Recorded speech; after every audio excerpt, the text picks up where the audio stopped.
Le Burkina Faso, pays hôte de la 35e session ordinaire de la CIPRES, des représentations ministérielles des 18 pays membres présents à Ouagadougou vont renforcer les mesures politiques prises dans le cadre de la prévoyance sociale pour une meilleure protection sociale des travailleurs en Afrique. Ouverture des travaux dans un instant. Affaire Kotradis Feni Brossette, la coalition justice pour les victimes mutilées et décédées de Kotradis continue de mettre la pression sur les autorités marocaines. Pour la 6e fois, les membres de cette coalition ont organisé un sit-in devant l'ambassade du Maroc, mais une fois de plus, ils n'ont pas eu accès à la représentation diplomatique. Mois de la solidarité nationale, le gouvernement de la transition solidaire des détenus de la maison d'arrêt de correction de Ouagadougou, les ministres Nandi Somé et Edasso Rodrigue Bayala ont apporté des lots de vêtements plus un chèque d'une valeur de 500 000 francs CFA au profit des pensionnaires de la MACO. Bonsoir et bienvenue dans ce 20h. La présidence du Faso a déroulé le tapis rouge à 13 nouveaux ambassadeurs accrédités au Burkina, du diplomate espagnol de l'Union européenne en passant par celui du Nicaragua. Les 13 ambassadeurs ont présenté leur lettre de créance au président de la transition, le capitaine Ibrahim Traoré. Découvrons ensemble quelques nouveaux visages avec Michael Tougri et Adrien Guigemde. Les 13 nouveaux ambassadeurs qui ont présenté au président de la transition, le capitaine Ibrahim Traoré, leur lettre de créance représenteront l'Union européenne, l'Italie, le Japon, le Nicaragua, la Tunisie, le Tchad, l'Égypte, la Corée du Sud, les Émirats arabes unis, la Malaisie, le Sri Lanka, Israël et l'Inde. Ainsi, l'Union européenne a accrédité Daniel Aristide Gasteloumendi, ambassadeur auprès du Burkina Faso, chef divisionnaire adjoint en Égypte, en Jordanie, au Liban entre autres. Le diplomate espagnol aura sa résidence à Ouagadougou. Baska Bat est lui le nouvel ambassadeur de l'Inde, accrédité auprès du Burkina Faso avec résidence à Ouagadougou. Diplomate de carrière, Baska Bat a occupé des postes dans plusieurs missions indiennes à travers le monde. Le nouvel ambassadeur d'Italie au Burkina Faso, avec résidence à Ouagadougou, du nom de Gabriel Di Muzio, était depuis octobre 2018 ambassadeur de son pays à Libreville au Gabon. Le Japon a accrédité Jun Nagashima pour le représenter auprès du Burkina Faso avec résidence à Ouagadougou. Le diplomate nippon est diplômé de l'Académie de la défense nationale de son pays. Luis Manuel Andini País, nouvel ambassadeur du Nicaragua au pays des hommes intègres, a également présenté ses lettres de créance au chef de l'État. Titulaire d'une maîtrise en anthropologie et leadership social, le diplomate a sa résidence à Ouagadougou. Même ville de résidence pour le nouveau chef de la mission diplomatique tunisienne. Mounir Jomni était précédemment directeur des consultations juridiques, du contentieux et de l'entrepreneuriat du ministère des Affaires étrangères de son pays. Mahamad Salet Adoum est lui le nouvel ambassadeur du Tchad au Burkina Faso. Diplômé de l'Université d'économie et de finances de Saint-Pétersbourg en Russie, le diplomate tchadien va résider à Ouagadougou. L'Égypte a accrédité Chérif Abdel Nada. Il aura sa résidence dans la capitale burkinabé. Le représentant diplomatique de la République de Corée est l'ambassadeur Kim Swang, titulaire d'un diplôme universitaire en sciences politiques. Le Sud-Coréen a occupé les fonctions de premier secrétaire et consul à l'ambassade de la Corée du Sud en Israël. Il reviendra à Youssef Saïd Kamis Al-Ali d'assurer les fonctions d'ambassadeur des Émirats arabes unis auprès du Burkina Faso. Il aura pour résidence à Alger, la capitale algérienne. Pour le compte de la Malaisie, c'est Zainal Isran bin Zahri qui a présenté ses lettres de créance au président de la transition. Le diplomate qui va résider à Dakar au Sénégal a été en 2019 membre de la mission permanente de la Malaisie auprès des Nations Unies. Le Sri Lanka entend renforcer sa coopération avec le Burkina Faso avec la nomination de Kananathan Velupillay comme ambassadeur avec résidence à Nairobi au Kenya. Pour terminer, Roni Yedidia Klen, nouvel ambassadeur de l'État d'Israël au Burkina Faso, a aussi remis ses lettres de créance au chef de l'État. Elle va résider à Abidjan, en Côte d'Ivoire. Le Premier ministre Maître Apollinaire Thielem de Tambela a donné le top départ des travaux de la 35e session ordinaire du Conseil des ministres de la Conférence interafricaine de la prévoyance sociale. Prennent part à cette session des délégations ministérielles des 18 pays membres de la CIPRES. Ils vont proposer des mécanismes et des financements innovants à même de remédier aux difficultés qui entravent le bon fonctionnement des systèmes de prévoyance sociale en Afrique. L'ouverture des travaux est signée Sanata Siri. Ce rendez-vous ministériel de la Conférence interafricaine de la prévoyance sociale CIPRES se veut un cadre d'échange et de partage d'expériences entre pays membres de l'organisation. Une rencontre qui vise entre autres à consolider et renforcer les mesures politiques prises par ces pays dans le cadre de la prévoyance sociale. La CIPRES, selon le président sortant de son Conseil des ministres, a engrangé plusieurs acquis au cours de ses 30 années d'existence. Toutefois, des défis demeurent. Pour le Premier ministre, Maître Apollinaire Thielem de Tambela, la protection sociale reste indispensable pour toute société moderne. Et pour réussir le pari du développement durable, les gouvernements africains doivent tenir compte de la dimension humaine dans toute sa composante à travers des politiques de protection sociale efficaces. Je ne peux que féliciter les acquis engrangés au cours de ces années et la détermination des États membres à faire de cette instance un espace d'expression pour nos organismes de prévoyance sociale. Comme vous le savez, la protection sociale est indispensable pour toute société moderne, soucieuse de mettre en pratique les valeurs d'équité et de solidarité. Cela est d'autant plus vrai pour les États africains qui sont confrontés à de nombreux défis socio-économiques et sécuritaires, rendant leurs populations vulnérables face aux famines, aux maladies, au chômage, aux guerres imposées ou au terrorisme. Pour le ministre d'État, ministre en charge de la fonction publique et de la protection sociale, l'objectif de cette rencontre, c'est aussi d'apporter un appui technique aux organismes et caisses africaines de prévoyance sociale des pays membres de la CIPRES, et ce en vue de leur permettre de mieux protéger les droits des assurés. Qui dit prévoyance sociale dit sécurisation de la première ressource critique essentielle d'un État. Et cette première ressource, c'est l'être humain. C'est l'être humain qui réfléchit, c'est lui qui met en œuvre, c'est lui qui récolte et c'est lui qui veille. Donc de ce point de vue, si on ne met pas l'accent sur lui, toute construction ne pourra pas faire long feu, elle va s'écrouler. Et quand on dit protéger la ressource humaine, la caisse de prévoyance sociale, l'organisme de prévoyance sociale doit faire en sorte que pendant la période de production du travailleur, il puisse être en bonne santé. Donc c'est de travailler à faire en sorte qu'il y ait des politiques cohérentes qui permettent de gérer de façon vertueuse les organismes de prévoyance sociale. Mais si on le fait de part et d'autre seul, on ne pourra pas, d'où la réflexion de mettre en jonction l'ensemble de nos capacités, de nos forces au niveau de l'Afrique, de nos expériences, pour que les caisses ne s'écroulent pas. À l'issue des travaux, le ministre Bassol Mabazié a été désigné comme étant le nouveau président du Conseil des ministres de la CIPRES. Le Conseil des ministres de la Conférence interafricaine de la prévoyance sociale, faut-il le rappeler, est une organisation intergouvernementale créée en septembre 1993.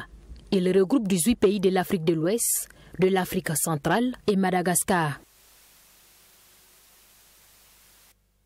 Après l'ouverture des travaux, une délégation des ministres en charge de la protection sociale des pays membres du CIPRES s'est rendue chez le chef de l'État. Objectif, solliciter ses conseils pour le succès de cette 35e session ordinaire. Occasion également de féliciter le capitaine Traoré pour son attachement au renforcement de l'intégration et de la coopération entre les peuples africains. Le point de l'audience avec Michael Toubri.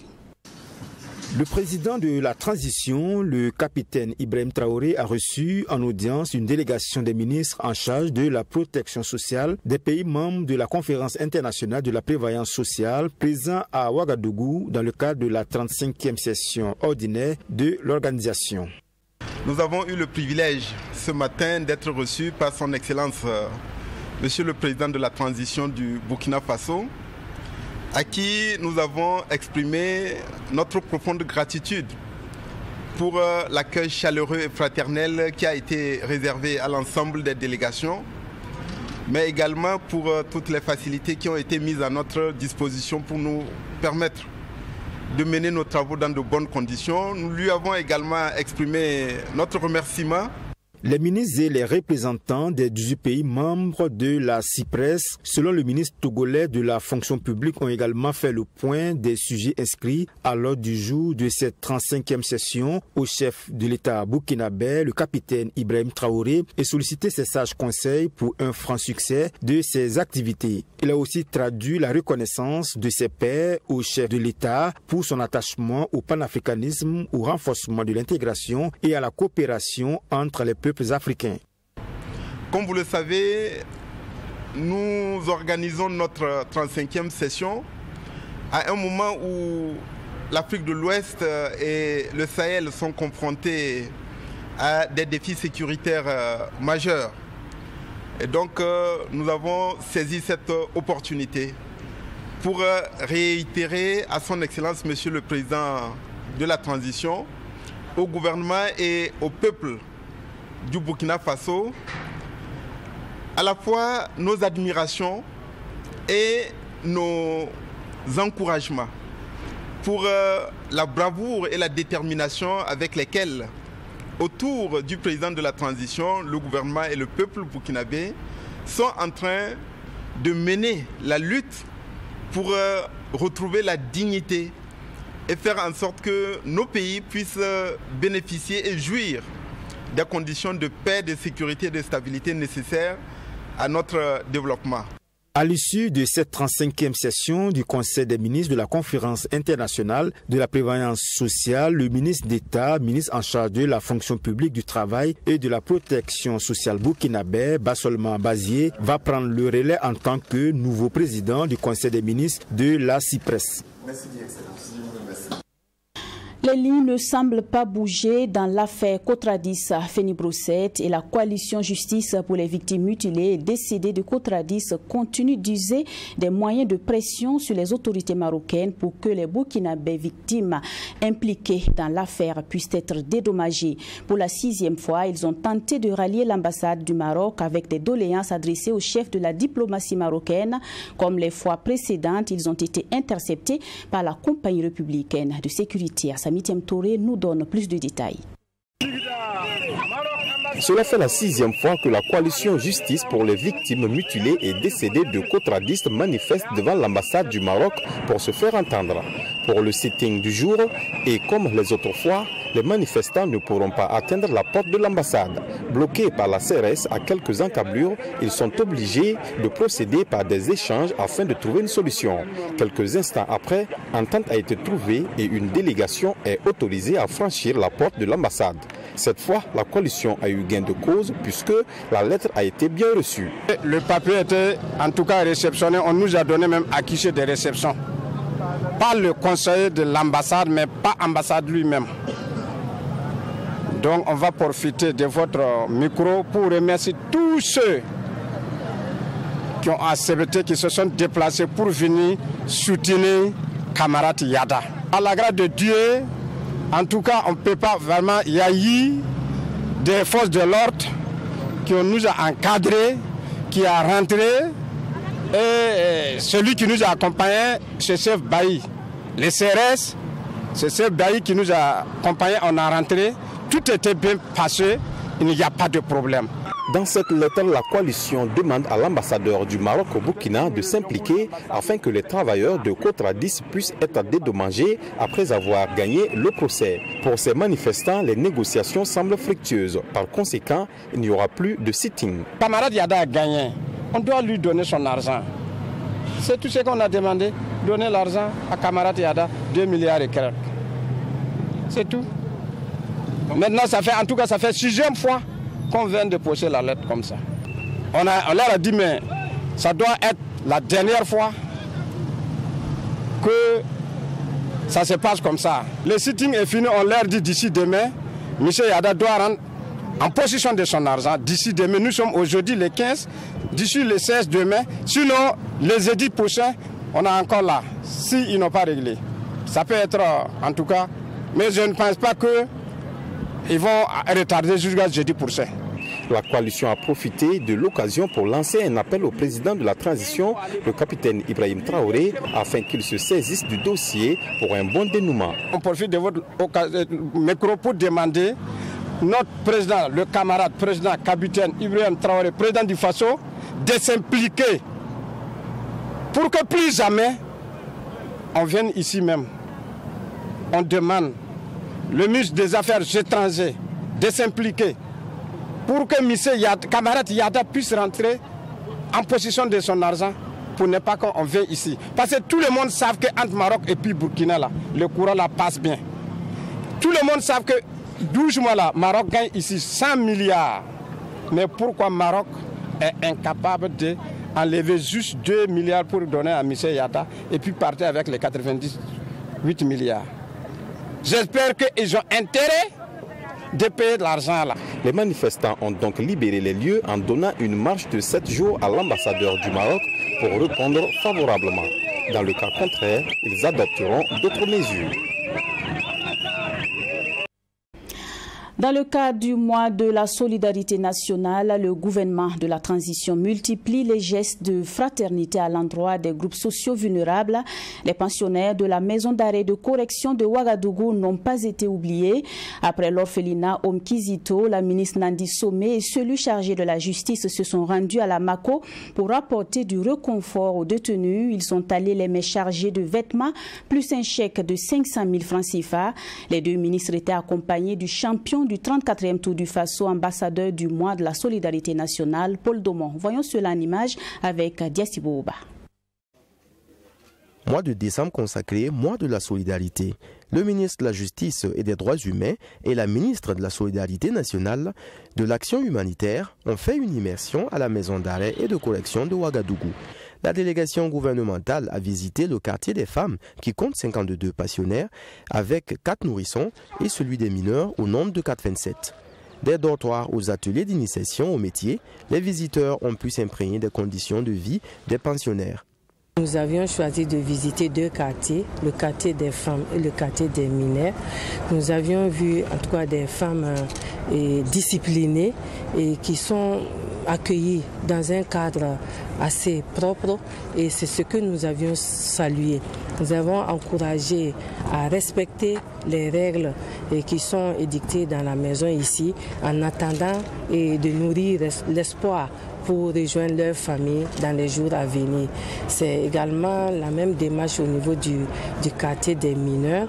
Et nous avions également vu des jeunes disciplinés et nous avons prodigué des conseils d'écouter l'administration pénitentiaire, de respecter les consignes afin qu'un jour ils puissent retrouver la liberté. Cette visite a également été le lieu de remettre un chèque de montant de 500 000 francs CFA au profit des pensionnaires de la Mako et des vêtements pour les mineurs. Et Dasso Rodrigue Bayala, ministre en charge de la justice, souligne l'importance de la solidarité envers ces personnes condamnées. La prison, ce n'est pas la fin de la vie. La prison est faite pour resocialiser. Donc si nous manifestons notre solidarité à l'égard des personnes vulnérables qui sont dehors, nous devrons aussi penser qu'après eux, il y a d'autres personnes qui sont privées de liberté. Et ce geste que nous faisons, vous voyez le réconfort que ça donne aux pensionnaires, de savoir qu'ils ne sont pas oubliés, qu'ils sont dans une société qui compte toujours sur eux. Et c'est très important du point de vue psychologique et c'est très important du point de vue amendement. Cette visite a été bien accueillie par les pensionnaires. Les mineurs en détention ont profité de l'occasion en ce mois de la solidarité pour soumettre des doléances, notamment l'insuffisance de toilettes, l'équipement pour l'apprentissage au métier, mais aussi la possibilité de poursuivre les cours pour les élèves, entre autres. Et le ministre en charge de la justice de rassurer que les requêtes seront prises en compte. Dans le même registre, Tam Tam Group Presse fait partie des structures dont la responsabilité sociétale n'est plus à démontrer. Entre autres actions menées dans le sens de la solidarité nationale, il y a l'action Coup de cœur pour les PDI qui a permis de mobiliser des biens matériels et financiers à l'endroit des personnes déplacées internes. Ces actions menées sont reconnues par le ministère en charge de la solidarité nationale. Ce jeudi 14 décembre, donc, Tam Tam Group Presse a reçu les félicitations du gouvernement de la transition à travers une remise d'attestation. En plus de Tam Tam Group Presse, 52 autres structures, personnes et partenaires ont reçu des attestations. Yacine Sawadgo pour le reportage. Le ministère en charge de l'action humanitaire reconnaît les mérites des structures et des personnes qui se sont illustrées de la plus belle des manières en faveur des personnes vulnérables. Ces cérémonial des remises d'attestations entrent dans le cadre du mois de la solidarité dont le ministère a marqué d'une pierre blanche.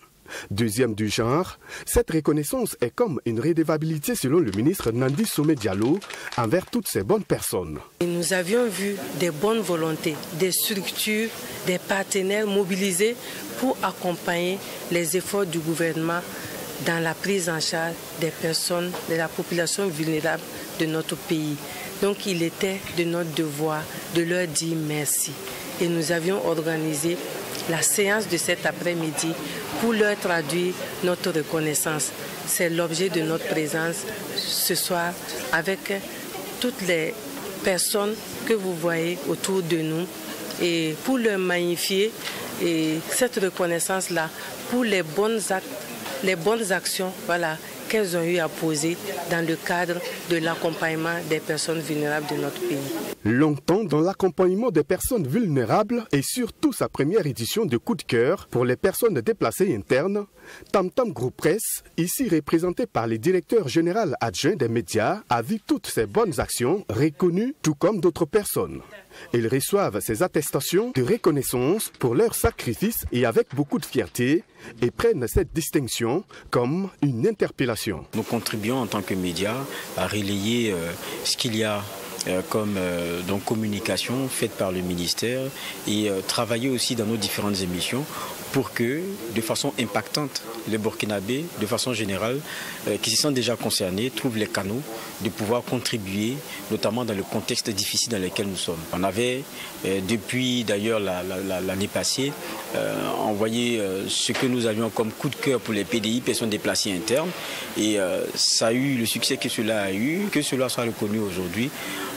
Nous en sommes très heureux et nous en sommes très contents, mais le plus important pour nous, c'est vraiment que ces Burkinabés-là sentent qu'autour d'eux, il y a leurs concitoyens et qu'ils ne sont pas seuls. Et que True TV, Watt FM, Tam Tam Group Presse de façon générale fait ce qu'il peut pour qu'il y ait cette mobilisation-là autour de nos frères et de nos sœurs. C'est une joie immense, mais c'est aussi une interpellation. Parce que quand on vous dit merci, on vous oblige à faire mieux. Donc ça peut dire que nous ne devons pas nous arrêter là.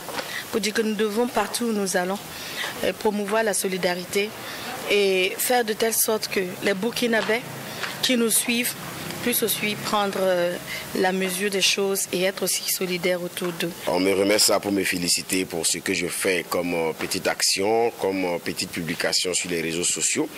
C'est aussi un encouragement pour me dire que je fais quelque chose de bien et qu'il faut que je continue à donner le meilleur de moi-même pour continuer à donner ces messages de solidarité, de fraternité, de valeurs humaines là. Et ça, pour moi, c'est quelque chose d'énorme. Et je suis reconnaissant envers tous ceux-là qui m'ont proposé afin que je puisse avoir cette attestation.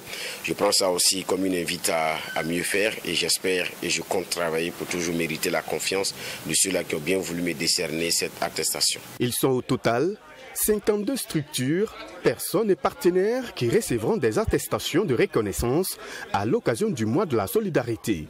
À cette cérémonie, 9 attestations ont été remises symboliquement. Du 4 au 14 décembre, le centre de formation professionnelle aux médias émergents Bang Noma a formé une vingtaine de jeunes dans divers métiers tels que l'agriculture, la pisciculture et la culture de la tomate de contre-saison.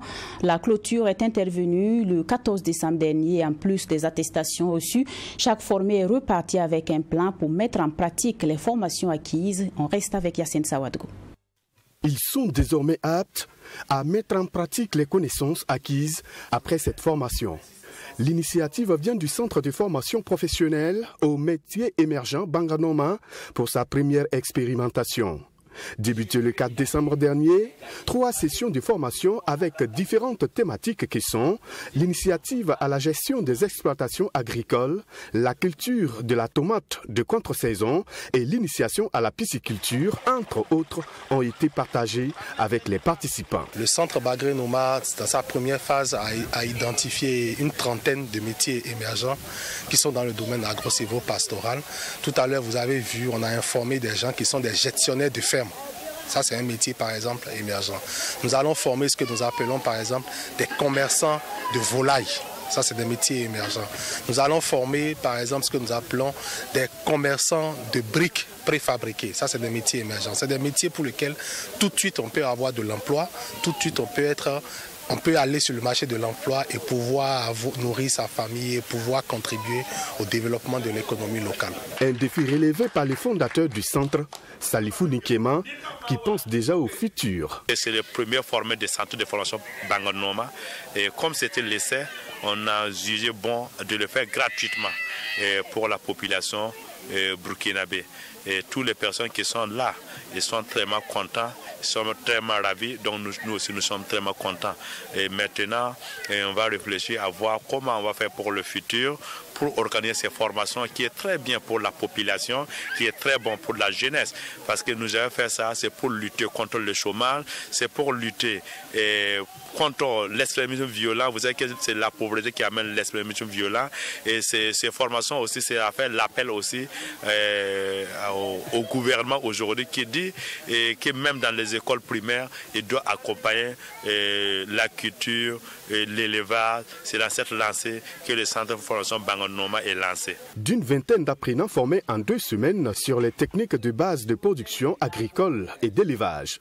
La représentante des formés salue à sa juste valeur la tenue de ces différentes formations qui va sans doute leur permettre de se lancer. Ils nous ont donné le B.A.B.A.